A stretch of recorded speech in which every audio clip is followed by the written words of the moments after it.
Halo guys, jadi hari ini kita akan bercerita kembali tentang sebuah film fantasy, yaitu film Kingdom of the Planet of Apes. Silakan siapkan makanan dan minuman kalian, dan juga selimut hangat kalian untuk mendengarkan film yang satu ini ya guys. Oke, kita langsung aja ke kaki gunung ceritanya ya guys. Virus buatan kaum manusia yang sukanya ngopi sambil makan tahu bulat menjadikan banyak monyet menjadi cerdas secerdas dirimu yang membeli pulsa tapi nomornya malah nomor mantan. Caesar adalah nama dari mantanmu, Caesar adalah nama dari monyet yang telah mengorbankan semuanya. Setelah kematian Caesar, begitu pula kematian masa lalu yang kelam memberikan dampak yang teramat besar terutama untuk monyet generasi penerus. Akan tetapi ternyata masa yang paling kelam belum terjadi bahkan pada saat yang sekarang. Lalu ini dimulai dengan banyak monyet-monyet yang mengaku dirinya sebagai Caesar. Di salah satu tempat yang sangat ramah dingin, seperti dinginnya orang yang kentut dan malah nuduh orang lain. Dengan suara burung yang berkicauan seperti suara kentut tadi, di tengah hutan yang rindang, beberapa monyet-monyet bergelantungan menuju tempat yang sudah ditinggalkan, seperti dirimu yang ditinggalkan dan menunggu tanpa kabar. Monyet itu adalah Nuh, Sona, dan juga Naya. Entah apa yang mereka sedang lakukan di sana. Tiba-tiba sarang burung elang membuat mereka harus menunggu untuk memastikan indukannya sudah mulai mencari makanan, untuk melatih indukan burung mencari sarapan pagi untuk telurnya nanti setelah mereka menetas. Tidak lama bagi mereka menunggu indukan burung terbang, karena itu adalah saat dimana jam sarapan pagi ketika indukan burung harus mengisi perutnya dengan bala-bala hangat. Saat indukan telur terbang, mereka bergegas mendekati sarang. Sona mengambil telur pertama yang dirasa itu bernyanyi untuknya. Namun hukum mengatakan satu telur tidak boleh dibawa, membuat Nuh memutuskan untuk mencari sarang burung yang lain. Getaran angin yang berhembus hanya ke arah sisi bukit membuat Nuh lantas berdiri dan melihat ke atas bukit yang paling tinggi. Itu membuat matanya menemukan sarang burung lain dan hatinya mengatakan dia harus mengecek sarang burung itu. Dia pun dengan cepat memikirkan cara untuk bisa sampai ke atas gunung. Dengan menggunakan sebatang kayu, Nuh berusaha mencapai ke atas gunung tersebut. Hati tidak pernah bohong, ternyata di sarang itu ada beberapa telur burung yang kedinginannya guys. Akan tetapi mungkin waktu itu bukan hari keberuntungan untuk Nuh. Ketika tangan kecil Nuh hendak menjangkau telur itu, tiba-tiba indukan burung melesat kembali ke sarang,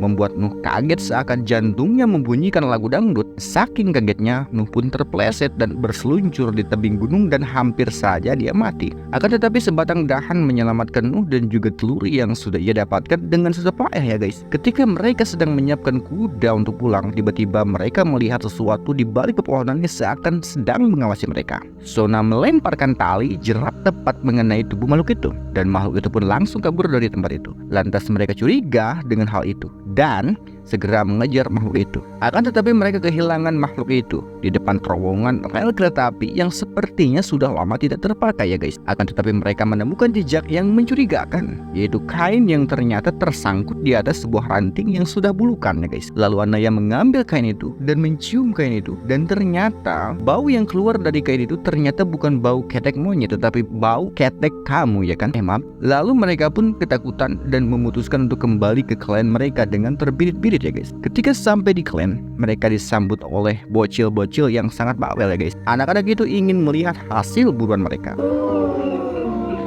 Sona dan Anaya pun bermain dengan anak itu. Tidak lama setelahnya, Nuh pun menemui ibunya yang saat itu sedang membagikan ikan segar kepada bocil-bocil ya guys. Setelah bertemu ibunya lantas melihat luka di tangan Nuh dan memintanya untuk menemui ayahnya yang sedang menunggu kedatangannya. Nuh pun menghampiri ayahnya yang merupakan raja burung elang ya guys. Mengetahui Nuh membawa kain yang memiliki bau mulut bau darah Eko, membuat ayah Nuh terkejut dan khawatir tentu saja ya guys. Lalu ayahnya langsung memberitahu para tetua untuk menyelidiki dan mencari tahu sesuatu yang mencurigakan itu. Tidak lama setelahnya, Oda yang merupakan tetua yang sudah memiliki banyak pengetahuan mengenai Eko ditugaskan untuk menakut-nakuti sesuatu yang mereka pikir itu adalah Eko ya kan. Pada malam harinya, Nuh yang baru selesai memperbaiki gantungan ikan mendengar ada suara yang aneh di balik dinding dapurnya.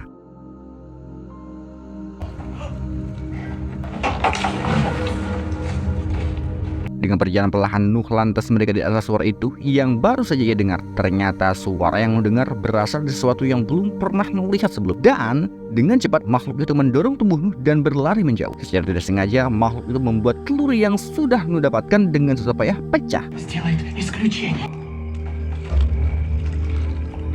itu membuat hati Nuh tak karuan ya guys. Sebab besok akan ada perayaan untuk telur yang sudah ia dapatkan ya guys. Lalu karena kesal dan penasaran dengan makhluk yang tidak tahu diri itu, akhirnya Nuh pergi dan mencari Oda dan juga yang lainnya yang pada saat itu sedang mencari Eko. Di perjalanan Nuh sangat heran dengan apa yang dilihatnya. Dia melihat ada beberapa monyet bertopeng yang tiduran di tanah malam-malam begitu. Seperti tiduran di pantai saja mungkin ya guys. Tapi ternyata itu adalah mayat-mayat monyet yang terlihat menyedihkan ya guys. Seperti isi dompet kalian wahai para jomblo yang tiap ketangkringan selalu minta rokok setengan. Tiba-tiba saja Oda yang saat itu berada tepat di belakangmu menepuk pundakmu sambil menahan sakit karena luka tusukan di punggungnya. Dan dengan napas terakhir mengatakan, masih ada lagi Nuh. Nuh pun ketakutan dengan sesuatu yang terjadi di hadapannya. Tidak lama setelahnya, Nuh melihat segerombol monyet yang mengendarai kuda mendekati dirinya. Lantas Nuh pun bersembunyi di salah satu semak yang tidak boleh disebutkan namanya. Segerombol monyet itu melihat kuda Nuh yang sebelumnya Nuh lepaskan begitu saja di tempat angker itu. Lantas monyet-monyet itu memaksa kuda Nuh untuk kembali ke tempatnya dan mereka pun mengikuti kuda Nuh hingga sampai di Klan Elang. Setelah sampai di Klan Elang, segerombolan monyet bertopeng merusak apapun yang mereka lihat. Ketika Nuh sampai ke tempat itu, Nuh berusaha membebaskan ibunya, tetapi keluarganya menyuruhnya untuk membantu ayah Nuh. Nuh pun bergegas menemui tempat ayahnya dan melepaskan burung-burung elang peliharaan ayahnya. Ketika Nuh sedang membebaskan burung-burung elang, monyet besar datang dan hendak membunuh ayah Nuh. Ayah Nuh pun bertarung dengan monyet itu dan Nuh yang mencoba membantunya tidak kuat menahan tenaga dari monyet besar itu. Hingga Nuh terlempar keluar dan berhasil memegang tali bangunan, menjadikan tubuh Nuh bergelantungan di atas kobaran api yang bersautan. Monyet besar yang mengetahui itu langsung saja memotong tali itu hingga Nuh terjatuh dan pingsan ya guys. Beberapa waktu kemudian Nuh pun terbangun ya guys dan melihat seluruh yang ada di sana sudah hancur berkeping-keping. Burung elang yang hinggap di atas sebuah ranting memberitahu Nuh akan keberadaan mayat ayahnya yang saat itu sudah mati terbunuh. Nuh yang mengetahui hal itu langsung menguburkan ayahnya. Namun Nuh heran kemana mereka membawa pergi sebagian klan elang ya guys. Atas peristiwa yang terjadi membuat hati Nuh hancur berkeping-keping dan memutuskan untuk membalaskan dendam ayahnya kepada monyet-monyet bertopeng itu ya guys. Dengan mengendarai kudanya, Nuh pun pergi melewati terowongan rel kereta api yang sebelumnya dia merasa takut untuk pergi ke sana ya guys. Tidak disangka-sangka ternyata burung elang ayahnya yang sebelumnya sangat galak kepada Nuh ternyata selalu mengikuti kemanapun Nuh pergi ya guys, sambil seakan mengejek Nuh. Di perjalanan Nuh menemukan jejak sobekan kain dari ibunya yang tergeletak di atas tanah.